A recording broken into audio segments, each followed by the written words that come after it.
Hello, myself Dr. Chinmay Sarkar. This is second lecture on the chapter of periodic properties. आज हम लोग पढ़ेंगे last lecture में periodic classification of elements पढ़े थे। ये सेकंड लेक्चर है जिसमें हम लोग atomic radius and ionic radius के बारे में पढ़ेंगे और इसका ट्रेंड पीरियोडिक टेबल में कैसा है उसके बारे में जानेंगे। सो पहले हम लोग जान लेते हैं एटॉमिक रेडियस क्या होता है। It is defined as the average distance between the nucleus and outermost shell where electron clouds. मतलब जो भी outermost orbit है और जहाँ जिसमें इलेक्ट्रॉन रिवॉल्व होता रहता है तो उस मतलब ऑर्बिटल मोशन में रहता है वो outermost orbit and न्यूक्लियस का जो डिस्टेंस है वो हो गया उसका एटॉमिक रेडियस। कोई भी एलिमेंट्स कोई भी एटम सिंगल एटम जैसे हाइड्रोजन इसका 1s1 होता है तो ये जो फर्स्ट ऑर्बिट के ऑर्बिट है उसमें जो s ऑर्बिटल में है इसका न्यूक्लियस यहाँ पॉजिटिव चार्ज से डिनोट किया गया क्योंकि न्यूक्लियस में क्या होता है प्रोटॉन एंड न्यूट्रॉन होता है। न्यूट्रॉन का तो कोई चार्ज नहीं होता, प्रोटॉन पॉजिटिव होता है एंड इलेक्ट्रॉन जो रिवॉल्व होता रहता है वो हो गया नेगेटिव इन चार्ज। ठीक है, तो जो न्यूक्लियस एंड आउटरमोस्ट इलेक्ट्रॉन जो है उसके जो डिस्टेंस है वो उसका एटॉमिक रेडियस हो गया। यहाँ पर लिथियम का दिया है जो सेकेंड ऑर्बिट में वो 2s1 है तो आउटरमोस्ट ऑर्बिट को 2s1 हो गया तो ये जो डिस्टेंस हो गया ये हो गया उसका एटॉमिक रेडियस। ठीक है, तो एटॉमिक रेडियस कितने तरीके का होता है, covalent radius, van der Waals radius, metallic and क्रिस्टलिटिस। क्यों? क्योंकि एक आइसोलेटेड एटम सब generally compound and molecular form में मिलता है ना सब एलिमेंट्स। बहुत रेयर ही एलिमेंट्स है जैसे इनर्ट गैस ये लोग एटम आइसोलेटेड एटम में मिलता है तो ये काफ़ी डिफ़िकल्ट होता है कोई भी एटम्स का निकालना, मतलब एक आइसोलेटेड एटम एक सिंगल एटम का एटॉमिक रेडियस निकालना इट्स वेरी डिफ़िकल्ट। तो क्या किया जाता है जो भी है कोवैलेंट कॉम्प्लेक्स है तो उसका जो डिस्टेंस है दोनों एटम के बीच के उसका एवरेज करके तो इस तरीके से कोई भी सिंगल आइसोलेटेड एटम का निकालना बड़ी डिफ़िकल्ट है। तो डिफरेंट जैसे डिफरेंट कंपाउंड्स होता है डिफरेंट मॉलिक्यूलर फॉर्म में मिलता है उससे जब उसका हम लोग कैलकुलेट करेंगे एटॉमिक रेडियस तो उसी हिसाब से उसके डिफरेंट टाइप्स दिया गया है जैसे कोवैलेंट रेडियस हो गया, वान डेर वाल्स रेडियस हो गया, मेटेलिक एंड क्रिस्टल रेडियस हो गया। ठीक है, तो जनरली हम लोग को बॉन्ड लेंथ पता कर लेते हैं फिर उसका दोनों एटम जो भी मॉलिक्यूलर फॉर्म में अगर है कंपाउंड में तो एटम का बॉन्ड लेंथ देन उसका एवरेज करके डिफरेंट फार्मूले से आगे हम लोग देखेंगे। तो बॉन्ड लेंथ जैसे एक्स-रे डिफ्रैक्शन, इलेक्ट्रॉन डिफ्रैक्शन ये सब से हम लोग बॉन्ड लेंथ निकाल सकते हैं। ठीक है, जैसे कोवैलेंट रेडियस क्या हो गया, सपोज एक मॉलिक्यूल है होमोमॉलिक्यूलर। ठीक है, तो covalent radius is defined as half of the distance between two nuclei of two like atom bonded together by single covalent. अगर सेम एटम जैसे N2 हो गया, दोनों नाइट्रोजन एटम है, दोनों सेम नाइट्रोजन है तो दोनों लाइक एटम होमोडायटोमिक मॉलिक्यूल हो गया तो उसमें क्या है कोवैलेंट बॉन्ड बनता है। ठीक है, जितना भी कोवैलेंट बॉन्ड जो भी होमोडायटोमिक मॉलिक्यूल है उसमें कोवैलेंट बॉन्ड होता है। तो अगर उस तरीके का होमोडायटोमिक मॉलिक्यूल है तो सिंपल दोनों का जो बॉन्ड लेंथ है जैसे ये डी हो गया इसका बॉन्ड लेंथ। ठीक है, दोनों ये एक ए एटम हो गया ये एक ए एटम हो गया। ठीक है, दोनों में बॉन्डिंग है ये दोनों का बॉन्ड डिस्टेंस हो गया, बॉन्ड लेंथ हो गया। तो बॉन्ड लेंथ से हम लोग कोवैलेंट रेडियस निकाल सकते हैं। क्या है, सिंपल जो इतना बॉन्ड लेंथ है डिवाइडेड बाय 2 एवरेज कर देंगे तो ये हो जाएगा क्या इसका कोवैलेंट रेडियस, इस एटम का कोवैलेंट रेडियस निकल गया। ठीक है, उसी अगर हेट्रोडायटोमिक ये तो होमो के लिए इजी है, दोनों का बॉन्ड लेंथ निकाल के एवरेज कर लेते मतलब बॉन्ड लेंथ निकाल के मॉलिक्यूल का एवरेज कर मतलब कर देंगे तो निकल गया। ठीक है, डिवाइडेड बाय 2 कर दें। लेकिन हेट्रो एटम अगर हो ए बी तब कैसे निकालेंगे, दोनों का इलेक्ट्रोनेगेटिविटी डिफरेंस होगा तो उसके लिए ये फॉर्मूला दिया गया। ठीक है, अगर ए एंड बी दोनों अलग अलग इलेक्ट्रोनेगेटिविटी है देन उसमें क्या है R A plus R B minus 0.09 ये electronegativity of A minus electronegativity of B, ये फॉर्मूला से हम लोग उसका कोवैलेंट रेडियस निकाल सकते हैं। ठीक है, ये इक्वेशन स्टीवेंसन ने दिया है, इससे हम लोग निकाल सकते हैं। अगर दो अलग अलग एटम हेट्रो एटम मॉलिक्यूल हो तो ये फॉर्मूला होमो डायटोमिक मॉलिक्यूल हो तो सिंपल है, ठीक है। तो दिस इक्वेशन तो ये तो पहले देन कोवेलेंट रेडियाई ये तो हो गया, लेकिन ये तो सिंगल बॉन्डेड हुआ। उसी तरह डबल बॉन्डेड ट्रिपल बॉन्डेड भी होता है, तो उस कंडीशन में भी उसका जो कोवेलेंट रेडियाई डिफरेंट होता है, ठीक है। आगे पढ़ेंगे। Covalent radius generally non metals में होता है, जितना में मेटेलिक होता है वो लोग जनरली आयनिक रेडिया बनाते हैं, ठीक है। आयंस में कन्वर्ट होता है देन आयनिक रेडिया बनाते हैं। तो टाइप्स ऑफ कोवेलेंट रेडियाई इसमें दिया है single, double and triple bonded. ये देख सकते हैं हम लोग, ये हो गया, क्या हो गया, इथेन हो गया, इथीन हो गया, इथाइन, एसिटिलीन हो गया, ठीक है। डिफरेंट बॉन्ड लेंथ है, ठीक है, डिवाइडेड बाई 2, मतलब 2 कार्बन के बीच है ना, तो डिवाइडेड बाई जो बॉन्ड लेंथ है वो डिवाइडेड बाई 2, ठीक है। जितना भी है ये सेम कार्बन, सेम इलेक्ट्रोनेगेटिविटी है, कार्बन कार्बन है, तो डिवाइडेड बाई 2। यहाँ पर डबल है, जितना बॉन्ड लेंथ है डिवाइडेड बाई 2 कर दिया। यहाँ पर ट्रिपल बॉन्डेड है, दोनों सेम इलेक्ट्रोनेगेटिविटी है, कार्बन कार्बन डिवाइडेड बाई 2, ठीक है। कैरेक्टरिस्टिक ऑफ कोवेलेंट जनरली ये डिटरमाइन नॉन मेटल्स के लिए होता है, they are additive in nature. तो जैसे ACl2 ये दिया है बॉन्ड लेंथ, दोनों का बॉन्ड लेंथ दिया है, ठीक है। लेकिन इसमें हम लोग बॉन्ड लेंथ इससे निकाल लिए, लेकिन इसको फिर हम लोग इलेक्ट्रोनेगेटिव, अगर कोवेलेंट रेडियाई निकालना होगा तो ये वाला अप्लाई होगा ना, इलेक्ट्रोनेगेटिविटी डालना पड़ेगा, ठीक है। वो तो जस्ट एडिटिव नेचर दिया है जिन बॉन्ड लेंथ के कारण। Then covalent radius is slightly less than the actual radius of atom. हाँ, बॉन्डिंग होता है तो डिफ्यूजन दोनों इलेक्ट्रॉन क्लाउड में, तो एक्चुअल जो रेडियस है एक आइसोलेटेड एटम उससे जनरली लेस होता है, ठीक है। एंड इज डिपेंड्स अपन क्या है, electronegativity of bonded atom, hybridization and ionic character of bond and resonance, ठीक है। तो क्या मेन इलेक्ट्रोनेगेटिविटी डिफरेंस वो तो देख ही लिया, एंड उसका हाइब्रिडाइजेशन क्या है, जैसे यहाँ पर हाइब्रिडाइजेशन सब चेंज हो रहा है ना कार्बन का, तो हम लोग देख सकते हैं जो कोवेलेंट रेडियाई चेंज हो रहा है। इवन उसका आयनिक character of bond and resonance, अगर यहाँ पर डीलोकलाइजेशन हो, बिगर मॉलिक्यूल है, तो उस कंडीशन में भी कोवेलेंट रेडियाई वेरी हो सकता है, ठीक है। Next van der Waals radius, इसमें क्या है, जब नॉन बॉन्डेड, उसमें क्या कोवेलेंट बॉन्ड होगा तभी कोवेलेंट रेडियस निकाल सकते हैं। जितना भी नॉन बॉन्डेड है, जैसे नोबल गैसेस सब होता है, वो जनरली वान डेर वाल्स रेडियस देता है, ठीक है। इसका भी क्या है, internuclear distance divided by 2 is defined as the half the distance between two non-bonded adjacent atom of the element in solid state।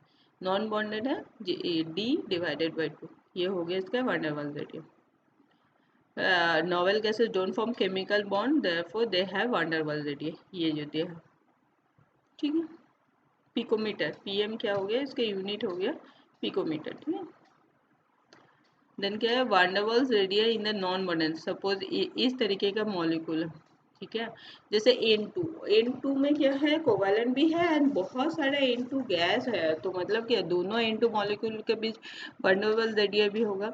तो उस कंडीशन में ये जो कोवेलेंट रेडियस हो गया D1, मतलब D1 से हम लोग कोवेलेंट रेडियस निकालेंगे डिवाइडेड बाई 2, एंड D2 से हम लोग van der Waals रेडियस निकालें डिवाइडेड बाई 2 करके। तो generally van der Waals radius क्या है, उसका डिस्टेंस ज़्यादा होता है नॉन बॉन्डेड होने के कारण, वो बिगर देन कोवेलेंट रेडियस होता है, ठीक है। मेटेलिक और crystal radius, metallic generally metals जो है वो मेटेलिक रेडियस देते हैं। मेटल्स जनरली किस फॉर्म में, वो हाईली इलेक्ट्रोपॉजिटिव होता है, तो वो जनरली इलेक्ट्रॉन लॉस करके वो डिफरेंट पॉजिटिव कर्नेल बनाता है, ठीक है।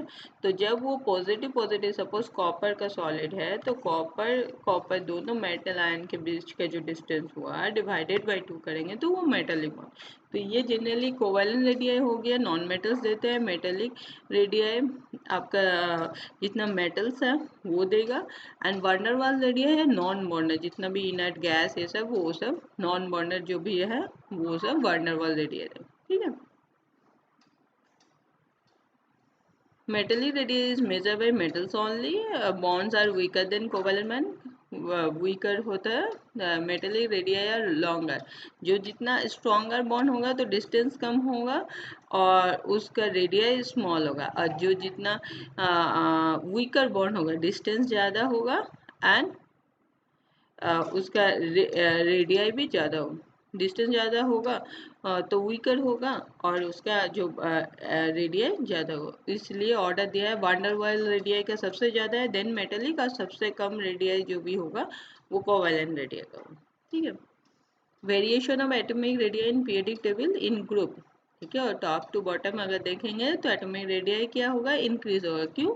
Different number of shell increase होगा, ऑर्बिट इंक्रीज होता है ना, 1s 1 2s 3s, मतलब 2 3 4 करके। तो नंबर ऑफ सेल इंक्रीज होगा तो एटॉमिक रेडियाई इंक्रीज होगा, ऑब्वियसली जो एटॉमोस इलेक्ट्रॉन है उस कारण से। ठीक है। ऑल्थो जबकि ये हम लोग लेफ्ट टू राइट देखेंगे उसमें एटॉमिक रेडियस डिक्रीज होता है। क्यों? उसमें न्यूक्लियर चार्ज इफेक्ट इंक्रीज हो जाता है, इफेक्टिव न्यूक्लियर चार्ज। तो इस कारण से उसमें रेडियस डिक्रीज होता है left to right, but top to bottom increase होता है। तो क्या इसमें न्यूक्लियर चार्ज इंक्रीज नहीं होता है? होता है, बट कंपैरेटिवली जब न्यूक्लियर चार्ज इंक्रीज हो रहा है तो आपका ऑर्बिट भी बढ़ रहा है ना, इस कारण से क्या है, स्क्रीनिंग इफेक्ट जो है वो डिक्रीज होता है। Coulombic force decreases due to screening, मतलब स्क्रीनिंग इफेक्ट बढ़ता है, मतलब बहुत सारे इंटरमीडिएट इलेक्ट्रॉन्स आ जाते हैं। ये हम लोग आगे पढ़ेंगे एटॉमिक स्ट्रक्चर चैप्टर में, effective nuclear charge and screening effect, तब ये बात क्लियर आएगा। तो स्क्रीनिंग इफेक्ट के कारण वो क्या कर देता है, उसका जो न्यूक्लियर चार्ज जो होता है उसको डिमिनिश कर देता है। ठीक है। तो मतलब उसमें न्यूक्लियर चार्ज बढ़ने के कारण भी उसका रेडियस नहीं घटता है, जबकि वो बढ़ता है। ठीक है। वो स्क्रीनिंग इफेक्ट क्या है, हम लोग एटॉमिक स्ट्रक्चर चैप्टर में पढ़ा। सो मेनली इसमें ये पॉइंट है, जो नंबर ऑफ सेल इंक्रीज हो रहा है तो एटॉमस इलेक्ट्रॉन, तो इस कारण से आपका top to bottom atomic radius increase हो रहा है। ठीक है। ये दिया है एक जैसे ग्रुप 1 एलिमेंट का दिया है, lithium sodium potassium rubidium caesium. ठीक है। सब में देखेंगे electronic configuration, number of shell बढ़ रहा है। ठीक है। देन नंबर ऑफ सेल दिया है, न्यूक्लियर चार्ज भी बढ़ रहा है, स्टिल इफेक्टिव न्यूक्लियर चार्ज ये कांस्टेंट हो गया। ठीक है। ये आगे पढ़ेंगे हम लोग, effective nuclear charge, selling effect, screening effect, ये सब पढ़ना है। देन यहाँ पर देखेंगे एटॉमिक रेडियस इंक्रीज हो रहा है। ठीक है। इन पीरियड में क्या है, लेफ्ट टू राइट वो क्या होगा, डिक्रीज होगा। ये जो decrease from left to right, क्यों? Same orbit, number of orbit नहीं चेंज हो रहा है, दो है तो वो सेम ही ऑर्बिट में है। ठीक है। And nuclear charge and effective nuclear charge increases.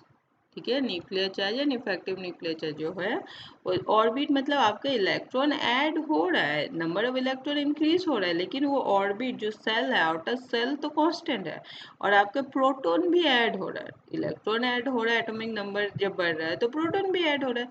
तो उसमें क्या है, न्यूक्लियस में ज़्यादा पॉजिटिव चार्ज है और उसका जो आउटर सर्कल है वो तो लिमिटेड है। तो ज़्यादा पॉजिटिव चार्ज है तो वो इलेक्ट्रॉन को क्या अपने ओर खींचेगा, है ना। अपने ओर जब अट्रैक्शन बढ़ेगा तो वो क्या थोड़ा श्रिंक होगा। ठीक है। तो इसी कारण से लेफ्ट टू राइट जो भी है एटॉमिक रेडियस डिक्रीज होता है and top to bottom increase होता है। ठीक है। Coulombic force of attraction increases, as a result atomic radius decreases across the period. ये दिया है first period, second period sorry, first में तो हाइड्रोजन एंड हीलियम हुआ, देन लिथियम से स्टार्ट, इसमें सब में दो सेकेंड ऑर्बिट हैं। ठीक है। लेकिन नंबर ऑफ इलेक्ट्रॉन इंक्रीज हो रहा है, नंबर ऑफ सेल दो ही है, न्यूक्लियर चार्ज इंक्रीज हो रहा है क्योंकि इलेक्ट्रॉन ऐड हो रहा है, तो मतलब प्रोटॉन भी ऐड हो रहा है ना एटॉमिक, तो nuclear charge positive charge increase हो रहा है, तो इफेक्टिव न्यूक्लियर चार्ज भी इंक्रीज हो रहा है। ठीक है।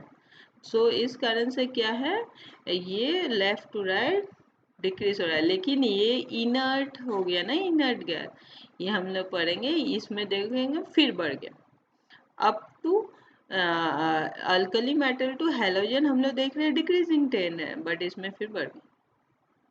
ठीक है।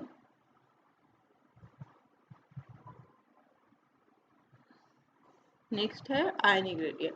आयनिक रेडियम में क्या है, टू टाइप्स ऑफ आयंस होता है, जनरली कैटायन एंड एनायन होता है। तो दोनों का हम लोग पढ़ेंगे, जो कैटायन होने से क्या होता है, एनायन होने से क्या होता है। तो कैटायन क्या है, जो इलेक्ट्रॉन लूज किया, मतलब आउटर सेल से आपका इलेक्ट्रॉन, मेन आपका जो भी एटॉमिक रेडियस क्या होता है, न्यूक्लियस से आउटर मोस्ट इलेक्ट्रॉन जो है जिस सेल में है वो उसका डिस्टेंस हो गया रेडियस। तो आयनिक रेडियस भी वो आउटर मोस्ट है, लेकिन आपका जो भी आउटर मोस्ट जो था वो लूज कर गया, तो उसे थोड़ा घट गया। है ना, इलेक्ट्रॉन घट जा रहा है। तो जब इलेक्ट्रॉन घट रहा है तो उसका क्या साइज श्रिंक हो रहा है। ठीक है, जैसे यहाँ पर देखेंगे 281 था, यहाँ पर 28 एक इलेक्ट्रॉन निकल गया। ठीक है, प्रोटॉन तो कांस्टेंट है दोनों में, बट इलेक्ट्रॉन घट गया, पॉजिटिव चार्ज हो गया। तो इस कारण से क्या होता है, कैटायंस का जनरली रेडियस स्मॉल होता है एटॉमिक रेडियस से। ठीक है, the radius of cation is less than that of neutral atom, जो भी एटम कंडीशन में उससे उसका रेडियस स्मॉल होता है।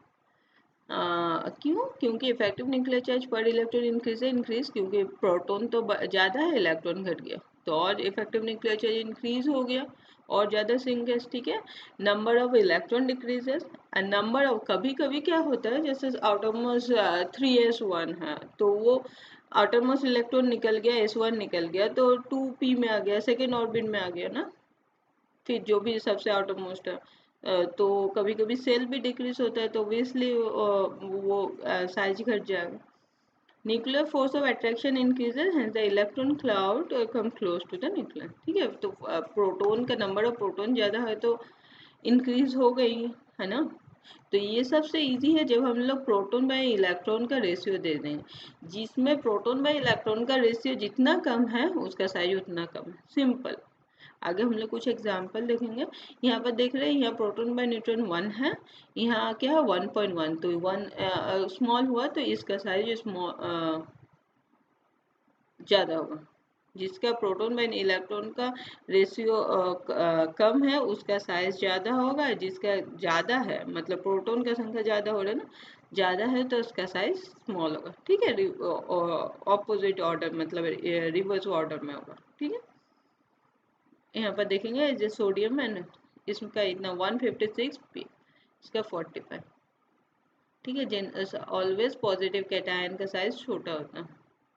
An answer, higher the negative charge smaller will be the radius of cation. जितना पॉजिटिव चार्ज जितना ज़्यादा होगा, रेडियस उतना स्मॉल होगा। जैसे यहाँ पर ये आइसो इलेक्ट्रॉनिक स्पीसीज, मतलब नंबर ऑफ इलेक्ट्रॉन सब में सेम है, आइसो इलेक्ट्रॉनिक उसी को कहा गया जिसका नंबर ऑफ इलेक्ट्रॉन सेम है, लेकिन चार्ज वेरी हो रहा है। देख रहे हैं, एल्युमिनियम है 3 पॉजिटिव चार्ज है, मैग्नीशियम है 2 पॉजिटिव, सोडियम 1 पॉजिटिव। जब हम लोग पॉजिटिव देखेंगे मतलब इसमें एल्युमिनियम का 13 एटॉमिक नंबर है, तो इसमें 3 इलेक्ट्रॉन निकल गया, तो बचा कितना 10 इलेक्ट्रॉन। मैग्नीशियम का 12 एटॉमिक नंबर है तो 2 निकल गया, तो बचा कितना इसमें पॉजिटिव आयन में, दो डबल पॉजिटिव में 10 इलेक्ट्रॉन। एंड सोडियम का 1 पॉजिटिव है तो एक निकल गया, तो कितना 10 इलेक्ट्रॉन। सब में इलेक्ट्रॉन की संख्या बराबर है, सेम है, बट प्रोटॉन सब में अलग है। इसमें 13 प्रोटॉन न्यूक्लियस में है, इसमें 12 प्रोटॉन न्यूक्लियस में है, इसमें 11 प्रोटॉन न्यूक्लियस। तो जब हम प्रोटॉन बाय इलेक्ट्रॉन का रेशियो देखेंगे, इसका 1.3 सबसे ज़्यादा है, तो जिसका ज़्यादा होगा उसका साइज उतना छोटा होगा, यही हम लोग देखें। तो इसका 1.3, ये 1.2 है, इसमें 1.1, तो इसका सबसे कम है, इसलिए सोडियम का साइज ज़्यादा है as compare to magnesium and aluminium ion. ठीक है, तो मतलब जितना देखेंगे सब में इलेक्ट्रॉन का संख्या बराबर है, लेकिन चार्ज डिफर कर रहे हैं, तो जिसमें जितना पॉजिटिव चार्ज ज़्यादा होगा उसका एटॉमिक रेडियस उतना छोटा होगा। ठीक है, आयनिक रेडियम में क्या है, an ion is produce by gaining one or more electron by an ion. हम लोग पता है इलेक्ट्रॉन गेन करता है, तो गेन करेगा मतलब इलेक्ट्रॉन बढ़ रहा है ना। तो इस कारण से क्या है, उसका प्रोटॉन बाय इलेक्ट्रॉन रेडियस क्या होगा, घटेगा, और जिसका जितना कम होगा प्रोटॉन बाय इलेक्ट्रॉन रेडियस उसका साइज बड़ा होगा, यही हम लोग देखे ना। तो सिंपल यहाँ पर देखेंगे, क्लोरीन एक इलेक्ट्रॉन ले लिया तो इलेक्ट्रॉन की संख्या बढ़ गया, 18 इलेक्ट्रॉन हो गया, और यहाँ प्रोटॉन कांस्टेंट है, 17 प्रोटॉन है दोनों, तो इसमें कम हो गया 0.9, इसमें 1 है। तो क्लोरीन एनायन जो है इसका साइज ज़्यादा बड़ा होगा as compare to chlorine atom. यहाँ पे देख रहे हैं, इसका 161 पिकोमीटर हो गया, इसका 99 पिकोमीटर। ठीक है, रीजन क्या है इसका, addition of one or more electron result in increase repulsion among the electrons. वहाँ पर ऑलरेडी पहले से इलेक्ट्रॉन है और इलेक्ट्रॉन ऐड हो रहा है और रिपल्सन हो रहा है, रिपल्सन होने के लिए डिस्टेंस और बढ़ेगा। है ना, वो चाहेगा एक दूसरे से दूर जाने के लिए, तो वो रिपल्सन के लिए डिस्टेंस पड़े। देन इफेक्टिव न्यूक्लियर चार्ज पर इलेक्ट्रॉन डिक्रीजेस, इलेक्ट्रॉन के ऊपर इफेक्टिव न्यूक्लियर चार्ज भी डिक्रीज होगा, क्योंकि प्रोटॉन तो सेम है, इलेक्ट्रॉन बढ़ रहा है, और वही प्रोटॉन सबको अट्रैक्ट करेगा, तो इफेक्टिव न्यूक्लियर चार्ज डिक्रीज होगा। Due to electronic repulsion the electron cloud expand, therefore anion have bigger size than the neutral atom. तो एनायन का साइज क्या होगा, बिगर होगा neutral atom. Higher the number of negative charge, bigger will be the size of atom. जितना negative, अगर isoelectronic species है, same electronic species मतलब same number of electron है, बट आयन एनायन का charge जो होगा, अगर 3 नेगेटिव हुआ, 2 नेगेटिव हुआ एंड सिंगल नेगेटिव चार्ज है, तो जो 3 नेगेटिव है उसका साइज सबसे ज़्यादा बड़ा होगा। ठीक है, जैसे कि कैटायन में उल्टा हुआ, जितना पॉजिटिव चार्ज ज़्यादा बड़ा है तो उसका साइज उतना छोटा। इसमें एनायन में क्या है, जितना नेगेटिव चार्ज ज़्यादा होगा उसका साइज उतना बड़ा होगा। ठीक है, बस आज इतना ही। नेक्स्ट दूसरा लेक्चर देखेंगे आयनाइजेशन एनर्जी पर। ठीक है, थैंक यू।